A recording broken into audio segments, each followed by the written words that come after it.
প্রিয় শিক্ষার্থীবৃন্দ, আজকের এই পর্বে আমরা আলোচনা করব প্যারাগ্রাফ ট্যাগ নিয়ে।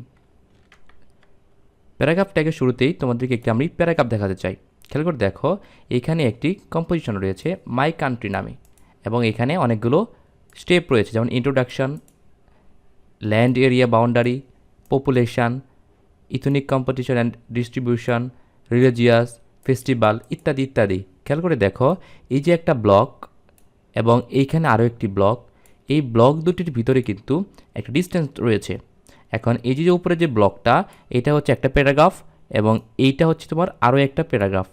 এই যে নিচের যে পপুলেশন নামে রয়েছে, এটা হচ্ছে আমার আরও একটা প্যারাগ্রাফ। তো আশা করি তোমরা প্যারাগ্রাফ কনসেপ্টটা কি সেটা জানতে পেরেছো, যে একটা ওয়েবসাইটে আমরা কিছু টেক্সটকে একত্র করে একটা গ্রুপ আকারে লিখতেছি, এটা হচ্ছে একটা প্যারা। এই প্যারাগ্রাফটা তৈরি করার জন্য আমাদের HTML এ একটি ডেডিকেটেড ট্যাগ রয়েছে, সেটা হচ্ছে তোমার অ্যাঙ্গেল ব্র্যাকেট পি, এবং এখানে তুমি পি দিয়ে শুরু করবা এবং প্যারাগ্রাফ লিখবা, লেখার পর শেষে পি দিয়ে ক্লোজ করবা। তার মানে বোঝা যাবে যে তোমার সম্পূর্ণ হোল ডকুমেন্টটি কার ভিতরে রয়েছে, একটা প্যারাগ্রাফ রয়েছে। যদি আমরা সরাসরি আমাদের কোডে চলে যাই, আমরা দেখতে পারবো যে আমরা গত ক্লাসে এই কোডটুকু লিখেছিলাম। এই হচ্ছে আমাদের এডিটর, এবং আমরা যদি এখানে, হ্যাঁ, এইটুকু তোমাদের গত ক্লাসে দেখানো হয়েছে যে ব্রেক টেক কীভাবে কাজ করে, এবং এটার আউটপুট ছিল আমার এটা। ওকে, আমি এটা সেভ করে নিলাম। এখন এইটাকে আমি যদি এইটুকু লেখার পর জাস্ট এইখানে একটা প্যারাগ্রাফ ট্যাগ নিব। হ্যাঁ, প্যারাগ্রাফ ট্যাগের শুরুতে কী দিয়ে হয়? পি দিয়ে হয়। ওকে, পি দিয়ে শুরু করলাম। শুরু করার পর আমি কোন লেখাটুকু লিখব? এই যে এইটুকু লিখব সাপোজ। তো কপি করে নিয়ে জাস্ট আমি এখানে বসিয়ে দিলাম। ওকে, তো প্যারাগ্রাফ এখানে শুরু হয়েছে, প্যারাগ্রাফ এখানে কি হয়ে যাবে? ক্লোজ। ওকে, সেভ করে নিলাম। সেভ করে নেওয়ার পর এই হচ্ছে আমার আউটপুট। সেভ করে নেওয়ার পর দেখো, আমি যদি রিফ্রেশ দেই, ইয়েস, আমার এখানে একটা প্যারাগ্রাফ চলে এসেছে, দেখতে পাচ্ছ আশা করি। এই যে ইন্ট্রোডাকশন নামে প্যারাগ্রাফটা চলে এসেছে। আচ্ছা, তার আমার আরও একটা প্যারাগ্রাফ লাগবে। তো আমি কি করব? এইখানে আরও একটা পি স্টার্ট করব, এবং এখানেও পিটারে ক্লোজ করে দেবো, এবং এটার ভিতরে আমি যেই লেখায় লিখব, সাপোজ আমি এই লেখাটাকে আবার লিখলাম। হ্যাঁ, ওকে, সেভ করে নিলাম। এবার যদি রিফ্রেশ করি, দেখো আরেকটা প্যারা চলে আসছে।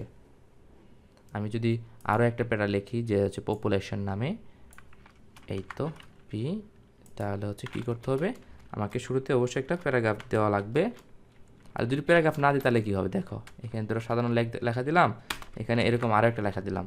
তো আমি যদি আমার ওয়েবসাইটে যাই, রিফ্রেশ করি, দেখো, আচ্ছা সেভ করে নে, সরি, সেভ করে নিলাম। সেভ করে নেওয়ার পর রিফ্রেশ করি, দেখো সবটি একটা জায়গার ভিতর চলে আসছে। কিন্তু জাস্ট আমি যদি এইটাকে একটা, ও আচ্ছা, এটা তো প্যারাগ্রাফটা অলরেডি ইউজ করেছি, এখানে তো ক্লোজ করা হয় নাই। ওকে, এবার সেভ করে এটা রিফ্রেশ করে দিই। এইখানে এটা তো আগের প্যারাগ্রাফ ক্লোজিং ছিল, এটা তো ছিল আমার আগের প্যারাগ্রাফের ক্লোজিং ট্যাগ। ওকে, এখন আমি জাস্ট এইখানে একটা প্যারাগ্রাফ ট্যাগ নিব, আবার এই লেখাটা যে আছে, এই লেখাটাকে ধরে এখানে উপরে রাখবো। আচ্ছা, এই লেখাটার শেষে আমি আরেকটা এই প্যারাগ্রাফটা ক্লোজ করে দেব। ওকে, সেভ করে নিলাম।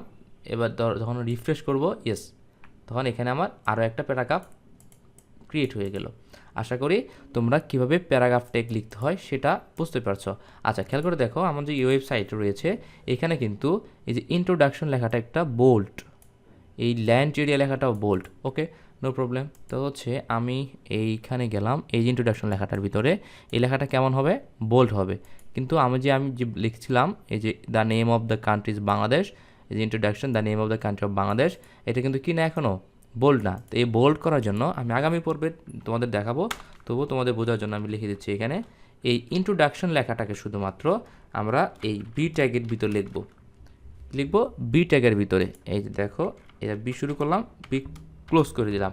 বি এর অর্থ হচ্ছে, খেয়াল করে দেখো, এই যে বি লিখলাম, এই বি এর অর্থ হচ্ছে এই বি স্টার্ট, বি ক্লোজিং, এর ভিতরে যত ডকুমেন্ট থাকবে সম্পূর্ণ ডকুমেন্টকে সে কী করে দিবে, বোল্ড করে দিবে। আমি যদি সেভ করি, এবার যদি রিফ্রেশ করে নেই, ইয়েস, তোমার ইন্ট্রোডাকশন লেখাটা বোল্ড হয়ে গেছে, দেখতে পারছো। অনুরূপভাবে আমি যদি এই পপুলেশন লেখাটাকে বোল্ড করতে চাই, তাহলে আমি কী করব, এই পপুলেশন লেখাটার, যদিও পুরো লেখাটা প্যারাগ্রাফ ট্যাগের ভিতরে, নো প্রবলেম, এটার জাস্ট খালি আমি যেটুকুকে বোল্ড করা প্রয়োজন আমি জাস্ট বি লিখে দিলাম। এইবার আবার বিটাকে ক্লোজ করে দিলাম, কন্ট্রোল এস চেপে সেভ করে নিলাম। সেভ করার পর আমি আবার রিফ্রেশ করলাম। ওকে, খেয়াল করে দেখো আমি কিন্তু লিখেছি কি বি শুরু করছি, বি কিন্তু শেষ করি না, এখন কি শেষ করছি, প্যারাগ্রাফ, তার মানে একটা ইরর। তো এখন এই ভুলটার কারণে সে পুরো নিচের যত হোল ডকুমেন্টটা ছিল সে পুরোটাকে কী করে দিয়েছে, বোল্ড করে দিয়েছে। আচ্ছা, এখানে আমি পি না লিখে বি লিখবো, সেভ করে এবার রিফ্রেশ করি, দেখো জাস্ট তোমার এই পপুলেশন লেখাটুকু কী হয়ে গেছে, বোল্ড হয়ে গেছে। আশা করি তোমরা একের সাথে প্যারাগ্রাফ ট্যাগ এবং বোল্ড ট্যাগ বুঝতে পেরেছ। ধন্যবাদ। ইনশাল্লাহ আমরা আগামী পর্বে ফরম্যাটিং ট্যাক্স নিয়ে আলোচনা করব।